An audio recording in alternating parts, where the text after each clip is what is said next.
Students, आज हम लोग ओवरऑल कंसेप्ट समझेंगे डीएनए के बारे में। ठीक है, कि जो डीएनए है, इस वीडियो को देखने के बाद आप ये समझ जाएंगे कि एग्जैक्टली में डीएनए कहाँ, कैसे, किस तरीके से एग्जिस्ट करता है और उसे हम लोग किस तरीके से रीड आउट कर सकते हैं।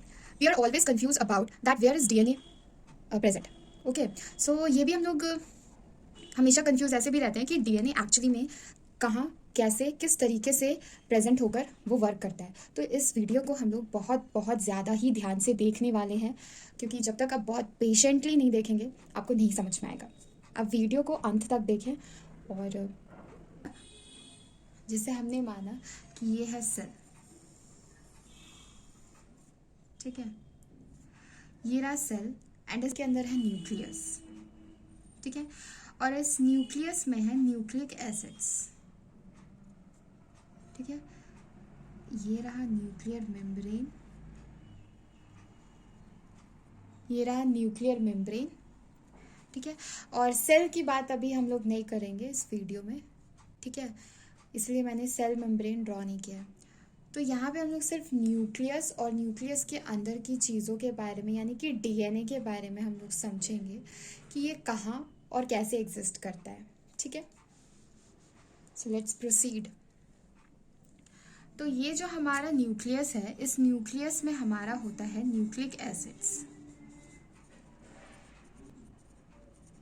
ठीक है, हमें ये भी पता है कि जो न्यूक्लिक एसिड्स होते हैं ये होता है दो तरीके का, टू टाइप्स के होते हैं। एक को बोलते हैं डीएनए और दूसरे को बोलते हैं आरएनए। ठीक है, इतना तक तो हमें पता है। उसके बाद हम हो जाते हैं कंफ्यूज। ठीक है, तो उसको बहुत ज़्यादा अच्छे से समझने के लिए हम लोग इस वीडियो को बहुत पेशेंटली देखना होगा। ठीक है, अब मैं आपको कुछ बेसिक कंसेप्ट बताती हूँ। ठीक है, एक रफ स्केच बताऊंगी जो आपके दिमाग में आपको बहुत अच्छे से बिठाना है, फिर आप जीवन में कभी भी डीएनए के कंसेप्ट को भूल नहीं पाएंगे। जो न्यूक्लिक एसिड होता है ये फर्स्ट टाइम हमारा यूकैरियोटिक सेल में पाया गया था। ओके, न्यूक्लिक एसिड है ये सबसे पहले यूकैरियोटिक सेल के न्यूक्लियस में फाउंड हुआ था।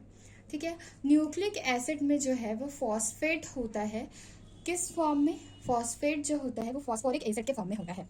ठीक है, अब ये देखिए, ये जो हमारा न्यूक्लिक एसिड है, न्यूक्लिक एसिड के बारे में कुछ पॉइंट्स आप जान लीजिए। सबसे पहला पॉइंट ये है कि सबसे पहले first time it is found in nucleus. Nucleus of eukaryotic cell. ठीक है, न्यूक्लिक एसिड के बारे में ये पहला पॉइंट है कि जो न्यूक्लिक एसिड है वो सबसे पहले यूकैरियोटिक के न्यूक्लियस में पाया गया था। न्यूक्लिक एसिड में जो फॉस्फेट होता है, न्यूक्लिक एसिड में जो फॉस्फेट प्रेजेंट होता है, वो जो फॉस्फेट होता है वो फॉस्फोरिक एसिड के फॉर्म में होता है। फॉस्फोरिक एसिड के फॉर्म में होता है। न्यूक्लिक एसिड जो होता है ये एक ऐसा सब्सटेंस है, ये एक ऐसी चीज़ है जो जितना भी लाइफ फॉर्म्स है ये सब में पाया जाता है। All life forms having nucleic acid. ठीक है, अब ये जो न्यूक्लिक एसिड होता है ये टू टाइप्स के होते हैं, एक डीएनए, एक आरएनए। डीएनए का फुल फॉर्म होता है डीऑक्सीराइबोज न्यूक्लिक एसिड। आरएनए का फुल फॉर्म होता है ribose nucleic acid. Acid two types के होते हैं, डीएनए और आरएनए। अब क्यों ये डीएनए और आरएनए है? क्योंकि इसमें जो शुगर का कॉम्पोजिशन होता है, सबसे पहले मैं ये आपको बताती हूँ कि जो न्यूक्लिक एसिड होता है उसका जो फॉर्मेशन होता है वो किस तरीके से होता है। ठीक है, तो let's learn the sequence of nucleic acid. है ना, तो अब सबसे पहले हम लोग बात करते हैं कॉम्पोजिशन के बारे में। ठीक है, कॉम्पोजिशन जो होता है सुगर प्लस नाइट्रोजनस बेस। तो सबसे पहले क्या होता है कि सुगर जब नाइट्रोजनस बेस के साथ अटैच होता है तो इस अटैचमेंट ऑफ कंपाउंड को कहेंगे न्यूक्लियोसाइड। क्लियर? नेक्स्ट, जैसे ही सुगर प्लस नाइट्रोजनस बेस यानी कि न्यूक्लियोसाइड में फॉस्फोरस का अटैचमेंट होता है, फॉस्फेट ग्रुप मान सकते हैं। तो जैसे ही फॉस्फेट ग्रुप इसमें आता है तो इस पूरे कॉम्पोजिशन को कहते हैं, इस पूरे कंपाउंड को बोलते हैं न्यूक्लियोटाइड। ठीक है, तो क्या समझे कि sugar plus nitrogenous base plus phosphate group, इन तीनों को मिलाकर बनता है न्यूक्लियोटाइड। न्यूक्लियोसाइड का बेसिक डिफरेंस मैंने आपको यहीं पे बता दिया कि जब भी कॉम्पोजिशन होता है तो सीक्वेंस वाइज चलते हैं। तो जैसे ही शुगर के साथ नाइट्रोजनस बेस अटैच हुआ, उसे हमने एक साथ एक कंपाउंड को कहा न्यूक्लियोसाइड है वो। तो न्यूक्लियोसाइड में जो अटैचमेंट हुआ वो शुगर और नाइट्रोजनस बेस। तो इसमें ये कहा है कि ये दो तरीके के हैं, है ना। तो दो तरीके के नहीं है, सीक्वेंस अटैच होने के प्रोसेस में आता है न्यूक्लियोसाइड। ठीक है, हर सीक्वेंस को नाम दिया गया है। ठीक है, तो यहाँ पे जैसे ही शुगर के साथ नाइट्रोजनस बेस का अटैचमेंट होगा तो उसे हम लोग इकट्ठे कहते हैं न्यूक्लियोसाइड, क्योंकि दो नामों को अलग अलग लेने से कंफ्यूजन होता है। इसी वजह से हर स्टेप्स को, हर सीक्वेंस को एक इंडिविजुअल एक नाम दे दिया गया है। उसी तरीके से यहाँ पे भी शुगर और नाइट्रोजनस बेस को न्यूक्लियोसाइड का नाम दे दिया गया है।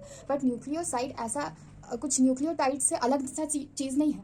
ठीक है, और कुछ बेसिक डिफरेंस है, अभी भी है न्यूक्लियोसाइड का बेसिक डिफरेंस, वो हम लोग न्यूक्लियोसाइड के टॉपिक में उसके बारे में पढ़ेंगे।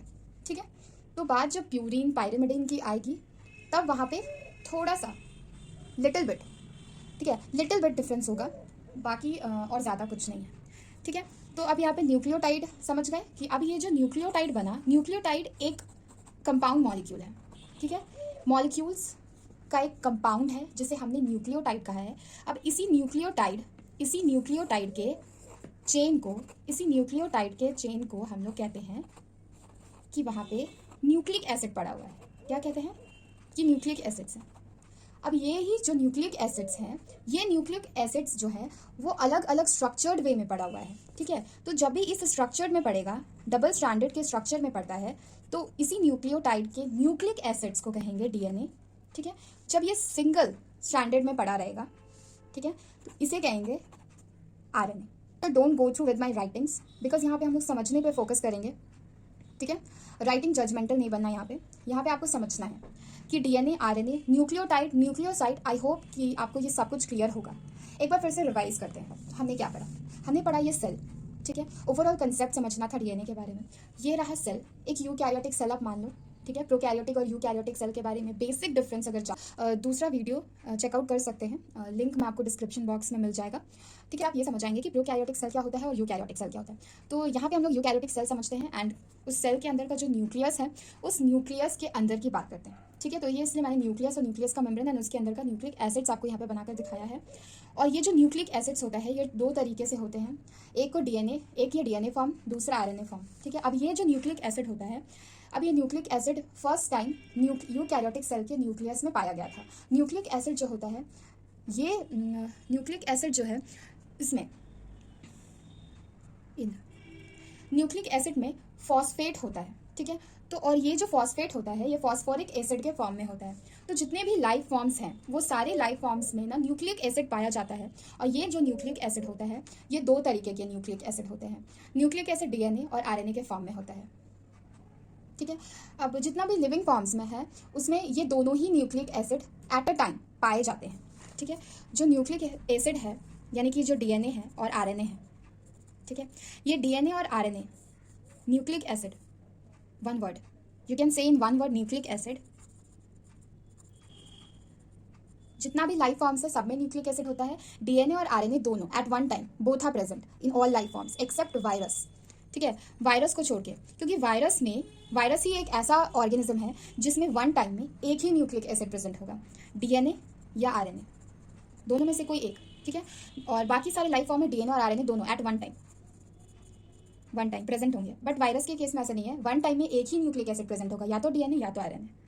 ठीक है, अब ये जो न्यूक्लिक एसिड है, इसका वर्क क्या है? तो इसका जो काम है, इसका काम है जेनेटिक इन्फॉर्मेशन को पास करवाना। जैसे कि न्यूक्लिक एसिड, इसी में हमारा जेनेटिक इन्फॉर्मेशन, न्यूक्लिक एसिड ही जेनेटिक इन्फॉर्मेशन को कैरी करता है, जो कि नेक्स्ट जनरेशन में लेके जाता है। इसी न्यूक्लिक एसिड के जरिए ही one generation to next generation में same characters, some not all, some same characters are transferred into next generation due to nucleic acid.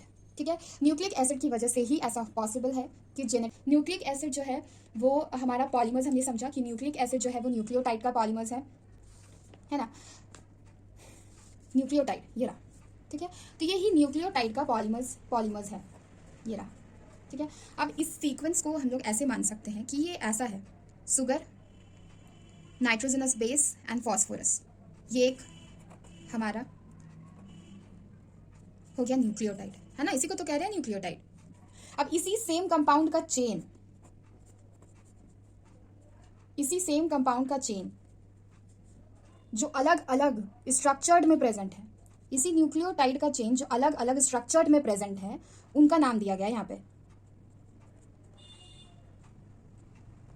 ठीक है। तो जो इस स्ट्रक्चर्ड में अपना जो चेन बनाता है ऐसे ऐसे, ठीक है, इस स्ट्रक्चर्ड में जो चेन बनाता है उसे कहते हैं डीएनए, और जो सिंगल स्ट्रैंडेड में अपना स्ट्रक्चर बनाता है उसे कहते हैं आरएनए, ठीक है। अब समझ में आया कि न्यूक्लिक एसिड किस फॉर्म में प्रेजेंट होता है।